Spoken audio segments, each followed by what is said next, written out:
بسم الله الرحمن الرحيم.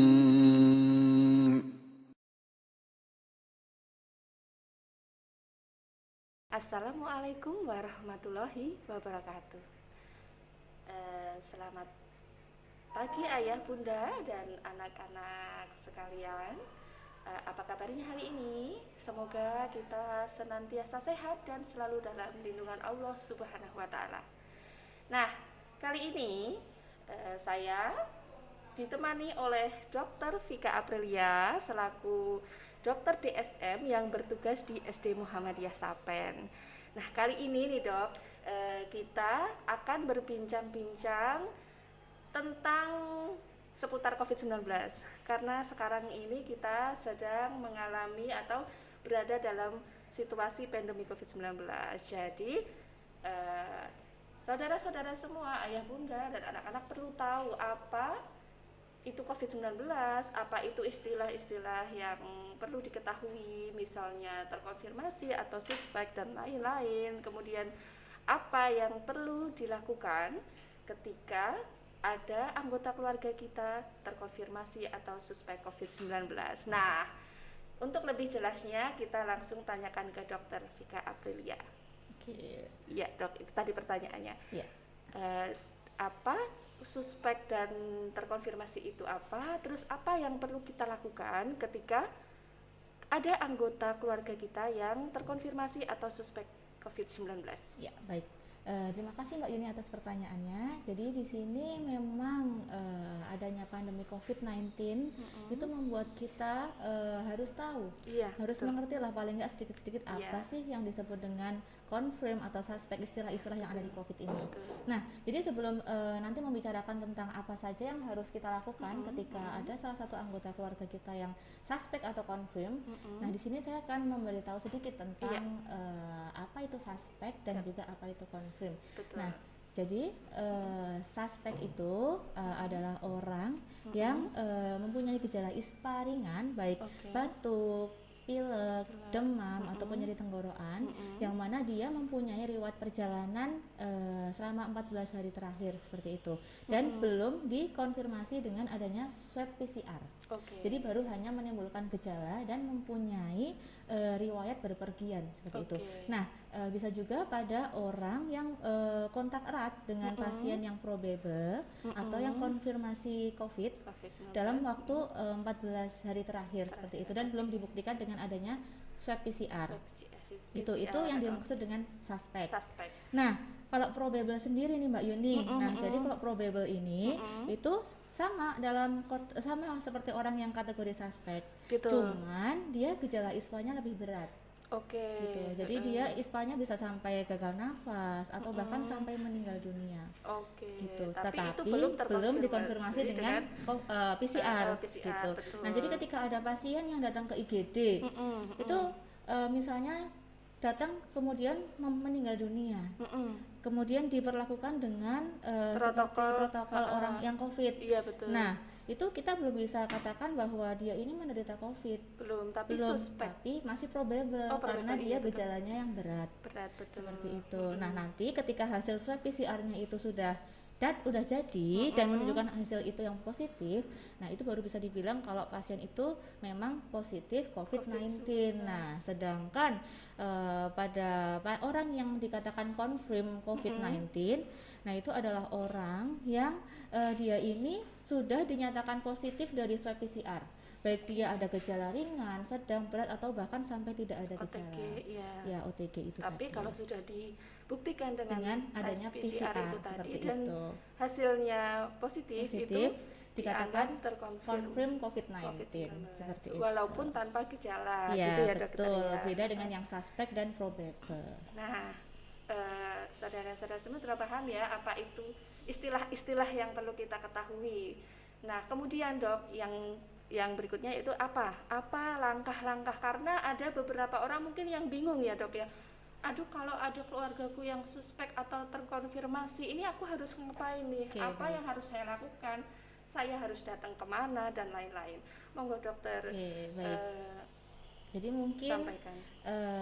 Banyak orang yang bingung ya, atau lebih Iya, betul. tepatnya takut seperti itu ya, Panik. takut ada Mungkin panik. stigma negatif Betul, dari betul. orang-orang, tetangga-tetangga Heeh, seperti iya. itu ya. Nah, jadi ketika ada salah satu anggota keluarga kita yang konfirmasi atau suspek COVID, ini dalam lingkup keluarga ya, di dalam Iya. satu rumah seperti itu ya. Nah, itu Betul. yang pertama, kita harus samakan dulu persepsi. Oke. Jadi ketika ada orang yang confirm itu, kita harus samakan persepsinya dulu, kita harus satu pikiran. Satu. Iya, karena ketika kita beda pendapat, beda persepsi, itu nantinya akan menimbulkan suasana yang tidak baik. Betul. Karena ketika orang yang dikatakan positif COVID-19 itu yang pertama masih denial, dia masih belum bisa menerima, Menolak gitu masih ya. menolak. Benar nggak sih? Benar Nah, nggak sih terjadi gitu ya? penolakan. Betul. Dan masih panas tuh suasananya, Iya, belum bisa menerima, belum betul, siap. betul. Nah, jadinya ketika kita sudah satu paham, satu persepsi, nantinya orang tersebut akan legowo dan sadar sendiri, tidak perlu kita harus gini, tidak buat Iya. aturan yang seperti itu. Jadi dia udah langsung dengan sendirinya mengisolasikan diri. Oke. Gitu. Nah, kemudian setelah satu persepsi nih, kita lakukan isolasi mandiri. Satu keluarga itu Satu ya. keluarga itu. Nah, jadi isolasi mandiri ini jika memungkinkan memang orang yang terkonfirmasi itu di beda rumah kalau bisa. Oke, beda rumah Beda ya. rumah jika memungkinkan.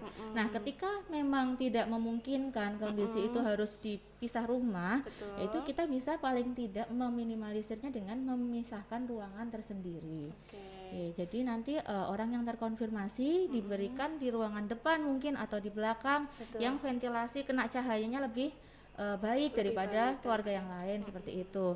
Nah, setelah kita pisahkan ruangan, nah itu kita juga harus batasi nih pergerakan dari pasien atau keluarga yang terkonfirmasi itu tadi. Jadi kita harus batasi pergerakannya nanti dengan cara apa?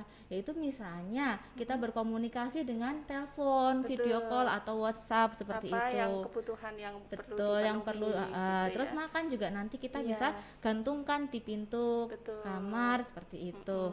Nah, selain itu juga misalnya nih kebiasaan di keluarganya ada kumpul di ruang keluarga gitu misalnya. Nah, itu jangan dulu, dihindari dulu untuk memutus rantai penularan. Betul. Seperti itu.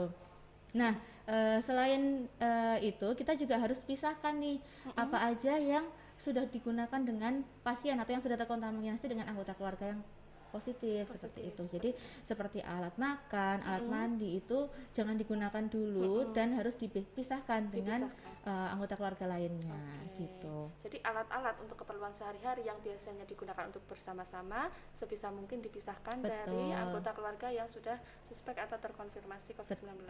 Betul sekali. Nah, yang ada yang saya rasa satu yang mau saya tanyakan, Dok. Terus yang anggota keluarga ini yang sudah mengetahui ada salah satu anggota keluarganya yang suspek, perlu ngapain setelah isolasi mandiri? Oke, nah nanti jadi tadi baru masalah isolasi mandiri dulu Betul, nih. Nah, kita juga harus ada pencegahan dari anggota keluarganya sendiri. Nah, pencegahan di sini yaitu menggunakan masker. Jadi selain penderitanya yang COVID-19 itu menggunakan masker, anggota keluarga lain juga diharapkan menggunakan masker selama di rumah. Seperti itu, dan hindari untuk berkomunikasi lebih banyak. Gitu. Terus juga batasi dengan jangan bertemu dulu, kemudian makan juga alat makannya dipisah, jangan berbarengan. Kamar mandi juga sebaiknya tersendiri, jangan dengan kamar mandi yang dipakai dengan keluarga anggota keluarga lain seperti itu. Terus kalau sudah menggunakan masker ini langsung dibuang, jangan menggunakan masker atau sarung tangan bekas. Oke, jadi gitu. kalau untuk masker yang misalnya disposable atau sekali pakai ya sebaiknya setelah digunakan langsung dibuang gitu betul, ya. jangan digunakan Iya, lagi. jadi jangan digunakan lagi. Betul. Baik. Terus juga mungkin dari permukaan apa aja yang perlu dibersihkan, yang misalnya dari toilet yang digunakan pasien, kemudian gagang pintu yang harus dipegang itu sebaiknya dibersihkan dulu, bisa menggunakan seperti klorin atau NaCl atau sabun itu juga bisa, paling enggak dibersihkan dulu. Nah, sebenarnya lebih baiknya ketika ada salah satu anggota keluarga yang terkonfirmasi itu lebih baik rumah itu disemprot dulu sebenarnya. Disinfektan, betul. Nah, jika memungkinkan. Iya. Kalau misalnya tidak, ya kita paling enggak melakukan dengan upaya yang lain, Upaya dengan yang cara yang lain, lain betul. seperti itu. Nah nanti kayak bekas selimut, spray handuk itu dicuci. Nah nyucinya nanti menggunakan mesin cuci jika ada, kemudian menggunakan air hangat, yaitu 60 sampai 90 derajat Celcius kisaran itu, dan menggunakan deterjen. Kemudian untuk orang yang mencuci itu juga sebaiknya menggunakan sarung Sarung tangan, tangan, seperti betul. itu sih. Iya. Nah, selain itu kita juga perlu lapor nih. Iya, nah ya, ini, heeh. Jadi yang pertama mesti lapor ke perangkat desanya dulu ya, ya Dok, betul. Terus kemudian nanti perangkat desanya kemudian mungkin bisa menghubungi ke puskesmas yang yang bertanggung jawab atas wilayah tersebut gitu ya, Betul Dok. sekali Mbak Yuni. Jadi memang yang pertama kali, walaupun kita ini ada gejala ringan atau sampai tidak bergejala, itu tetap harus yang namanya lapor Betul. kepada perangkat desa ataupun vaskes terdekat. Betul. Karena walaupun memang alah buat apa sih, nanti daripada aku lapor banyak orang nih yang tahu, kan malu. Iya, Nah tetapi itu memang diharuskan karena nantinya banyak manfaatnya kalau kita lapor. Yang pertama, kita menjadi diperhatikan istilahnya gitu. Iya, Kita jadi mendapatkan perhatian dari vaskes terdekat. Jadi kalau ada gejala atau ada yang dirasakan nggak nyaman, itu vaskes langsung bisa tahu, langsung bisa dihubungin seperti itu. Dan anggota keluarga lain juga bisa diberikan edukasi oleh vaskes tersebut. Dan selain itu, vaskes juga nantinya pasti akan memberikan vitamin untuk pasien dan juga anggota keluarga lainnya. Jadi itulah pentingnya untuk lapor ke vaskes terdekat. Vaskes terdekat gitu. Ya, nah, itu tadi ya penjelasan tentang pertanyaan-pertanyaan saya yang meliputi apa yang harus dilakukan, langkah-langkah apa yang harus dilakukan ketika ada anggota keluarga kita yang suspek atau terkonfirmasi COVID-19. Nah, ayah bunda, saudara-saudara dan anak-anak sekalian, itu tadi penjelasan dari Dokter Vika mengenai langkah-langkah atau apa yang perlu kita lakukan ketika ada anggota keluarga kita yang terkonfirmasi atau suspek COVID-19. Sudah cukup ya, Dok ya? Ya, ada yang mau disampaikan disampaikan lagi? sih. Monggo. Jadi selain kita menghubungin vaskes terdekat, kita juga harus jangan lupa memberitahu siapa saja orang-orang yang setelah kontak erat dengan kita. Oh iya, jadi tracing lah, ya harus jelas karena nantinya ketika orang yang kontak erat dengan kita itu resiko tertularnya itu tinggi. Betul. Jadi harus tetap misalnya saya confirm nih. Nah, siapa sih orang 2 hari sebelum konfirm COVID yang kontak erat dengan saya tuh siapa, itu harus segera diberitahu. Karena nantinya agar yang kontak erat dengan pasien itu bisa segera antisipasi screening ataupun melakukan tes seperti itu, karena nantinya belum tentu orang yang tertular dengan kita itu tidak bergejala atau memiliki gejala lebih ringan daripada kita. Bisa jadi orang yang tertular itu jauh lebih berat daripada orang yang menularkan. Seperti itu. Dan kontak erat di sini itu maksudnya adalah orang yang kontak dalam waktu 15 menit minimal selama 1 hari dan dengan jarak minimal 1,8 meter sekitar itu. Nah, itu baru bisa dikatakan kontak erat. Kontak erat. Oke. Seperti itu.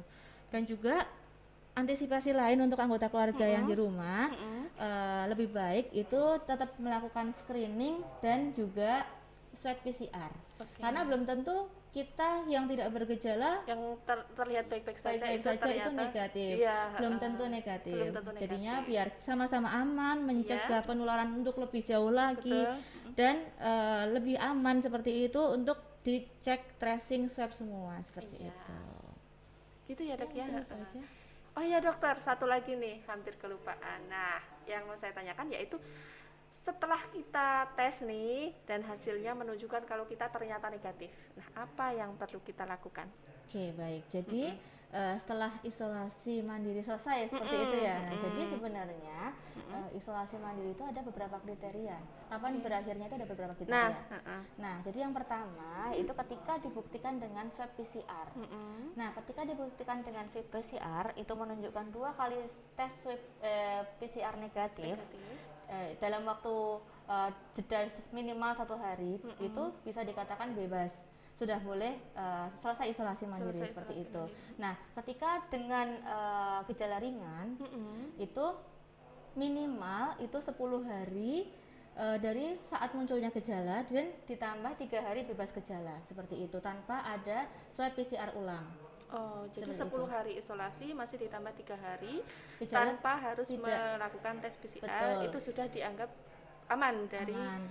Nah, oke. COVID-19. Nah, yang terakhir itu ketika tidak ada gejala, itu minimal isolasi 10 hari. 10 hari. Betul. Nah, tetapi untuk memastikan kapan kita selesai isolasi mandiri ini sudah boleh selesai atau Iya. belum, itu harus dibuktikan dengan dokter dan vaskes terdekat yang memutuskan. Jadi nggak boleh kita memutuskan sendiri. Memutuskan Harus sendiri. lapor dulu ke vaskes terdekat kita. Baru nanti ketika dokter dan vaskes terdekat kita mengatakan boleh selesai isolasi, baru kita dianggap selesai isolasi mandiri seperti itu. Seperti itu.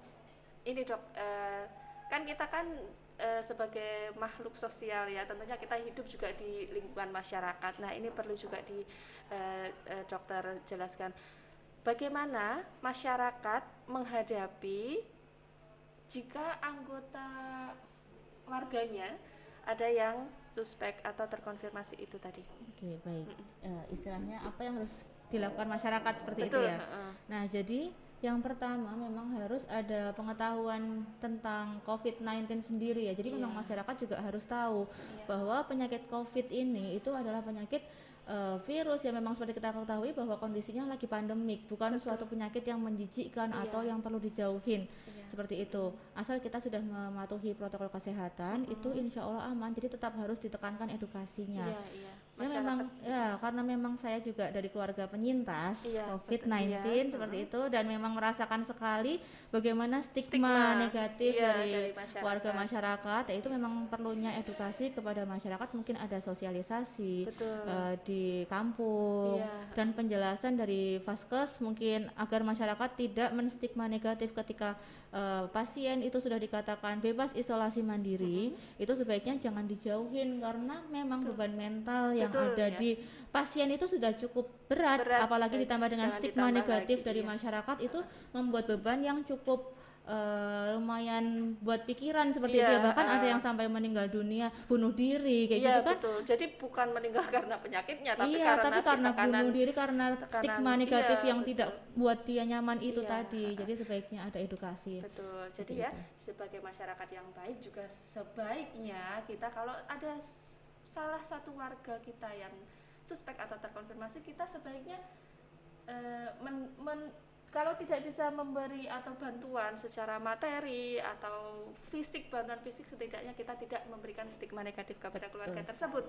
Dan kita perlu mensupport, bahkan ya dok ya, perlu mensupport agar keluarga tersebut benar-benar menjalani isolasi dengan baik dan tetap bisa kuat ya menghadapi kondisi tersebut. Betul gitu. sekali Mbak Yuni.